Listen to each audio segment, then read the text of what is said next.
Chevalier. Je suis membre de la Commission nationale administrative d'Ensemble et Solidaire UNRPA, Union nationale des retraités et des personnes âgées, et du groupe des 9, donc qui est composé de 7 syndicats et 2 associations, la LSR et nous-mêmes, Ensemble et Solidaire. Une délégation doit être reçue tout à l'heure par les députés. Oui. Qu'est-ce que vous en attendez? Eh bien, déjà leur exposer nos différents problèmes avec les camarades de Jean-Paul Vandeneuf et cette augmentation de la CSG que nous supportons absolument pas. Bon, bah alors, Roland Dautissier, retraité SNCF. Voilà. Alors moi, qu'est-ce que j'attends là? J'attends que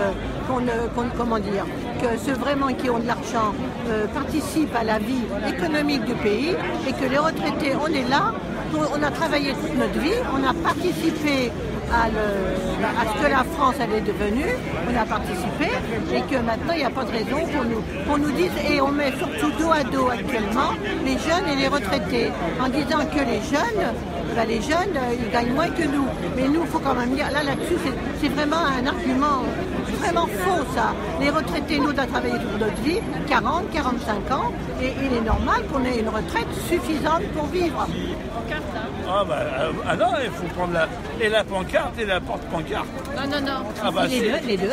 Attends. Je vois arriver la CFTC.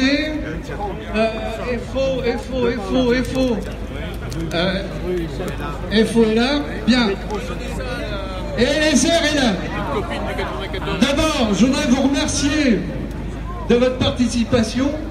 Rappelez bien que c'était un rassemblement, donc on n'avait pas l'intention de faire aussi bien que le 28. Quand même, je voudrais vous préciser quand même, quand on a manifesté le 28, c'était un moment historique. Quand même, regardons que dans toute la France, plus de 80 000 manifestants qui étaient présents. Il a fallu remonter des décennies en arrière, et je dis bien des décennies en arrière, pour retrouver une telle participation dans l'ensemble du pays, dans les mobilisations. En même temps, n'oublions pas non plus le fait que tous les retraités n'ont pas les moyens de s'exprimer en manifestant. Regardons quand même le fait qu'il y a aujourd'hui on en est à plus de 270 000 pétitions qui ont été signées sur Internet contre l'augmentation des 1,7. N'oublions pas, on parle 1,7, c'est pas 1,7, hein. C'est plus 25% d'augmentation de la CSG. Hein, le 1,7 signifie 1% d'augmentation de la CSG. Et je crois des fois on a commis quelques erreurs. Donc on peut constater une véritable colère des retraités comme on n'a jamais vu depuis très longtemps. Et je voudrais dire une colère qui dépasse le simple rang des retraités qu'on connaît traditionnellement. Moi j'ai été très marqué par l'ensemble de toutes les catégories de retraités, qu'ils soient les plus pauvres ou les moins pauvres. Vous voyez, je dirais même, je ne parlerai pas du niveau de 2 000 euros, je penserais même de gens qui touchent 3 000 euros, 3 000, 3 500 euros, qui étaient présents dans la manifestation, parce qu'eux aussi, comme les plus pauvres, ils en prennent plein la figure. C'est tellement fort, d'ailleurs, je ne sais pas si vous avez regardé la presse ce matin, que le Sénat a retoqué le texte sur la CSG. Si on n'avait pas été si nombreux, s'il n'y avait pas eu autant de gens à signer les pétitions, je ne suis pas convaincu que le Sénat aurait voté contre la CSG, parce que les mêmes, dans d'autres conditions, ils ont quand même largement voté par rapport à ça. Alors concrètement, on n'en a pas fini la bataille. C'est pas parce que le Sénat a retoqué la CSG que l'Assemblée nationale ne va pas reprendre les choses pour remettre en place les mauvais coups. Donc on a véritablement besoin d'être encore présent sous des formes diverses par rapport à ça. Moi je voudrais vous proposer une chose. Ceux qui militent, etc., ceux qui sont dans les USR, qui sont dans leurs organisations syndicales, vont recevoir dans les prochains jours, déjà c'est fait dans certains endroits, la lettre qu'on a envoyée à Macron. On vous invite individuellement, ça vous coûte simplement une enveloppe et signature de l'adresse, d'envoyer la même enveloppe à Macron pour lui dire qu'on veut être reçu. Parce que quand même, moi ça fait quand même 2 mandats que je vois, Hollande nous a reçus 2 fois de suite. Macron c'est le refus total. c'est le refus total, et pendant ce temps-là, on nous traite d'enfants gâtés, on nous traite de nantis. Je veux dire, hein, regardons quand même. Je veux dire, en même temps, on demande aux retraités, au moment où on entend parler, des paradis papers, des milliards du CSCE, etc., on demande aux retraités de donner de l'argent pour les actifs. Quand même, je pense que c'est vraiment scandaleux. Donc, on a vraiment besoin de continuer l'action sur la question de nos pensions, sur la question d'arrêter cette augmentation de la CSG. Sur nos pensions, quand même, les 0,8%, c'est pas un cadeau. C'est une obligation qu'ils avaient à respecter, hein, surtout. Et rappelons-nous, parce que tout le monde n'a pas forcément fait attention, le gouvernement a décidé de faire 2018 une année blanche. C'est-à-dire on en est à 0,8% et on verra pour le reste. Pendant ce temps-là, le prix du pain augmente, le prix de l'électricité augmente, etc. L'indice, il n'augmente pas, lui. Mais les prix dans réel qu'on a aujourd'hui, ils augmentent régulièrement. Donc, je pense que sur la question de la CSG, sur la question de notre pouvoir d'achat, on a vraiment besoin de continuer la lutte par rapport à ça. Et moi, je pense que, vous voyez, je suis vraiment très attaché à cette idée d'écrire, mais vous utilisez la lettre, mais la lettre, pour que vous allez recevoir, vous pouvez la personnaliser, en faire ce que vous voulez, mais vraiment de dire à Macron que on existe. On est plus de 16 millions de retraités, on existe, on est quand même un apport fondamental dans la société par rapport à ça, hein, et de véritablement se battre pour augmenter le niveau de nos pensions, pour se battre aussi pour la question de perte d'autonomie. Aujourd'hui, sur la question, on nous parle des aidants familiaux, mais aujourd'hui, sur la question de la santé, plein de camarades, quand on discute autour de nous, ils parlent de quoi? Ils parlent de fermeture de lits, ils parlent de fermeture d'EHPAD, ils parlent de fermeture d'hôpitaux, etc. C'est aussi une des bagarres qu'on doit amener. Voilà. Alors, je vous précise dans les réponses. Alors, on avait demandé d'être reçu par les groupes parlementaires. On a reçu comme proposition la France Insoumise. Donc, comme on avait un petit problème, on a décidé ensemble avec eux de se revoir, de prendre rendez-vous pour se voir par rapport à eux. On a un rendez-vous à 15h30 avec le groupe communiste à l'Assemblée nationale. Et on a rendez-vous avec le groupe communiste du Sénat au mois de décembre. Et je dois dire que c'est les trois seuls qui nous aient répondu. Voilà. Je passe la parole au suivant.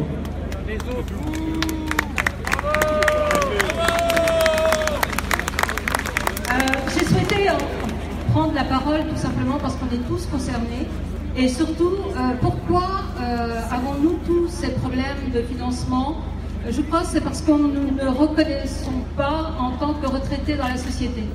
Hein, je crois on dit qu'il n'est pas bon de prendre de l'âge en France. Hein, il y a Serge Guérin qui nous dit assez fréquemment, et c'est la raison pour laquelle on est en train actuellement de nous mettre une CSG. Vous avez entendu parler aussi, peut-être, tout le monde n'est pas concerné par l'Archir et l'ARCO, mais depuis très longtemps, depuis plusieurs années, on parle du 9%. C'est sorti hier encore et avant-hier. On peut dire aussi que l'allongement de l'espérance de vie qui marque quand même un gros progrès. Hein. Tout le monde est ravi de pouvoir avoir un allongement de vie. Il est vu en fait sur le côté... Les cancers et l'AVC. Sous le côté négatif, hein. D'accord, il est vu sur le côté négatif. Les politiques ne raisonnent qu'en termes de coûts. On n'est plus en fait un ancien salarié qui a apporté de la valeur ajoutée. Hein. On est une personne qui est un coût.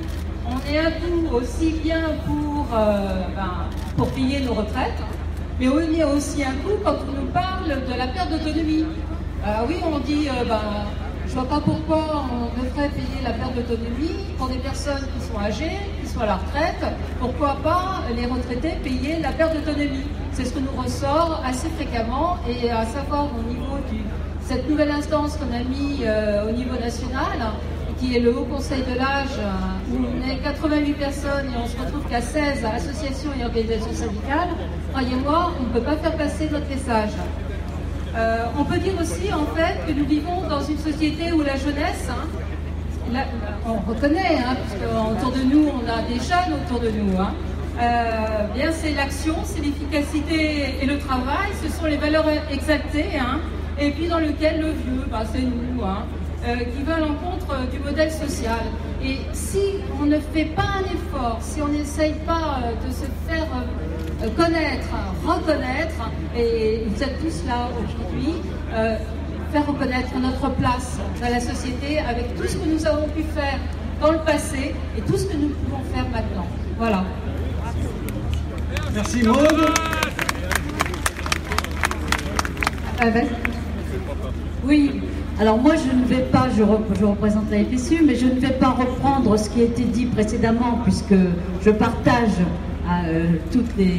le contenu des interventions. Je trouve que c'est particulièrement, les attaques contre les retraités, la mesure de la CSG contre les retraités est particulièrement scandaleuse au moment où éclate, je lis la pancarte là, qui est juste en face de moi, les Paradise Papers, et où l'on sait depuis quelque temps que l'ISF a été supprimé.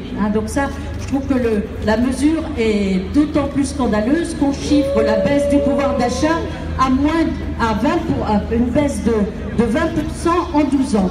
Mais moi, ce que je voudrais vous lire, c'est un témoignage. On a initié, le 11, c'est le groupe des 9, on a demandé à nos militants dans les départements d'aller rencontrer les élus.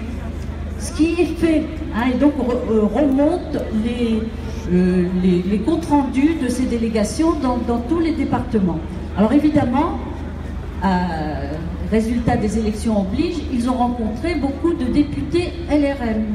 Alors je vais vous lire le témoignage d'un militant du Finistère qui dit qu'ils ont rencontré, donc une délégation intersyndicale des 9, ils ont rencontré 3 députés LREM.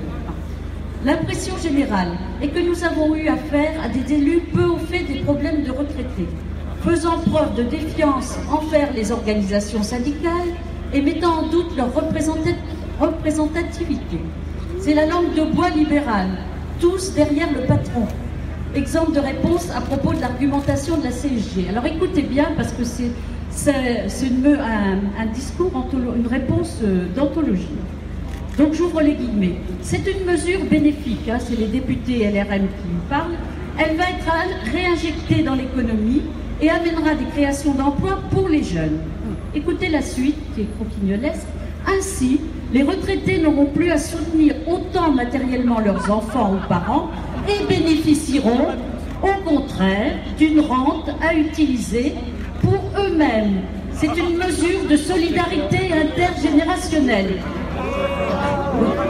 Les services publics ou de proximité. Réponse. Il faut faire confiance au progrès dans le domaine du numérique qui va résoudre certains problèmes du quotidien, car, ouvrez les guillemets, les personnes âgées apprennent à maîtriser la technologie actuelle pour communiquer.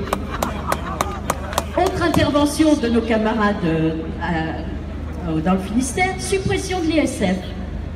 C'est pas là qu'il faut cibler, car la conséquence est toujours le départ des grandes fortunes à l'étranger. Ni cibler sur les grandes entreprises, d'ailleurs compromises pour certaines d'entre elles dans les Paradise Papers, ni sur les grandes entreprises, car l'emploi est dans les PME, TPE. Il y en aurait d'autres dans le même registre, un jour le camarade. Ce sont des élus qui ont totalement confiance dans la politique actuelle, déconnectés des réalités populaires et qui ne suivent pas du tout sur le terrain revendicatif. Maintenant, autre commentaire, ils en sont à 6 mois de mandat. Ils ne vont pas mordre la main qui les nourrit. Il sera peut-être intéressant de les revoir dans 1 ou 2 ans. Gérard. Bonjour, Gérard Bourgochon pour l'Union syndicale solidaire, les retraités de solidaire. Je voudrais aborder 2 thèmes. D'une part, nous féliciter encore de cette intersyndicale, interorganisation. On fonctionne ensemble à 9 organisations depuis le printemps 2014. Je pense que c'est assez remarquable dans notre secteur que autant d'organisations, un éventail aussi large, on arrive à mobiliser sur des thèmes revendicatifs de plus en plus larges et de plus en plus précis, autant de personnes. On a un potentiel de 15 millions de concitoyens, concitoyennes, donc on a un champ d'action et d'intervention énorme dans le pays. Premier point, donc, on peut se féliciter les uns les autres de travailler ensemble en bonne harmonie et en bonne complémentarité.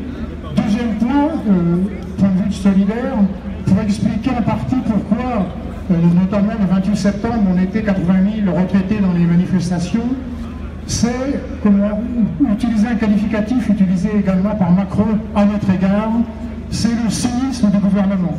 Le cynisme de M. Macron, qui accuse les autres d'être des fainéants et des cyniques, c'est plutôt à lui que ça peut se qualifier. Cynisme quand on vient gratter 5 € sur les APL. Cynisme quand on demande de 25% la CSG des retraités.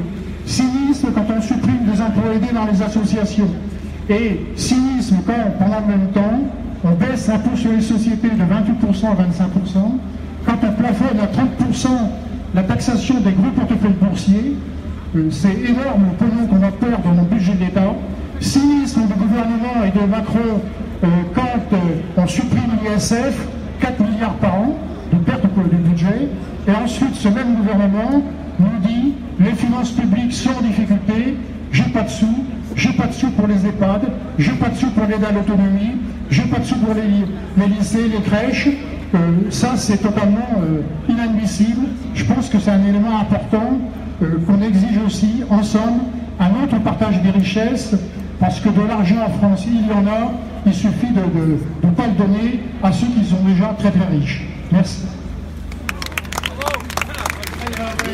Jacqueline Valli pour la CFTC. Bien sûr, si nous sommes dans le mouvement depuis un certain temps, quelques mois, je dirais, tous ensemble, parce qu'on a aussi répondu à l'attente de nos adhérents, qui se sont fortement mobilisés aussi, notamment, je veux dire, sur la Loire-Atlantique, le Nord, les régions Ouest notamment, et bon, ce qui nous ont engagés à continuer. Nous leur avons envoyé également le courrier qui avait été adressé à M. Macron, puisque, comme il nous méprise totalement, M. Macron, on assiste tous, de notre côté, on espère aussi que la nouvelle lettre va aboutir et qu'on va enfin pouvoir obtenir un rendez-vous. Voilà. Donc, je ne veux pas ajouter, parce que je crois que les collègues ont déjà presque tout dit.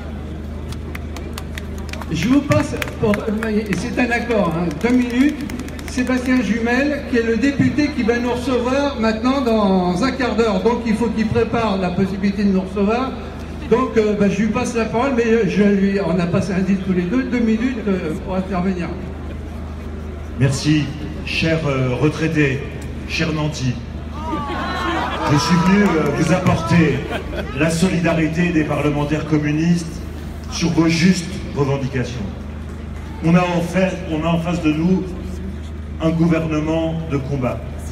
On a en face de nous un gouvernement qui a fait le choix, selon la formule de Coluche, de faire payer les pauvres parce qu'ils étaient plus nombreux, pour multiplier les cadeaux aux riches qui sont leur soutien de classe. La loi de finances qui vient de se dérouler, la loi de financement de la sécurité sociale qui vient d'être votée, est l'illustration de cela. On a multiplié les manières de câliner la finance.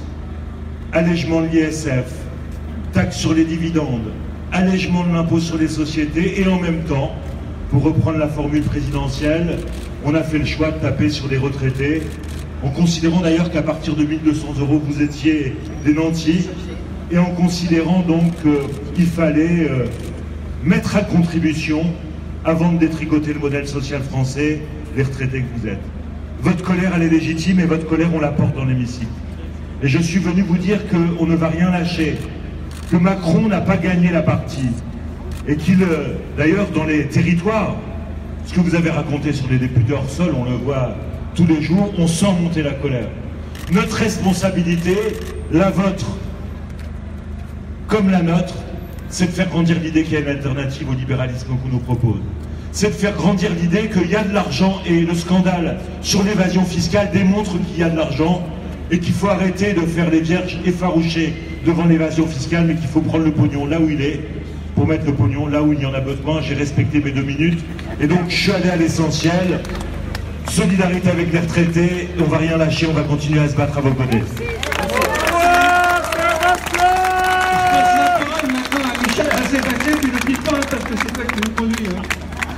Oui, 1 minute, Sébastien Jumel a dit des choses essentielles. Moi, je juste rajouter un peu dans ce qu'il dit. Savez-vous pourquoi ceux qui nous gouvernent nous traitent de cette manière?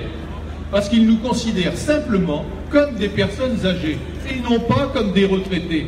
Vous savez, dans les discussions qu'on a pu avoir ces dernières années avec les responsables politiques sur ces questions-là, à chaque fois ils disaient les personnes âgées, les personnes âgées, les personnes âgées. Le mot retraité, on ne le voyait jamais apparaître. Pourquoi? Parce que quand on est une personne âgée, on est distingué que par son âge.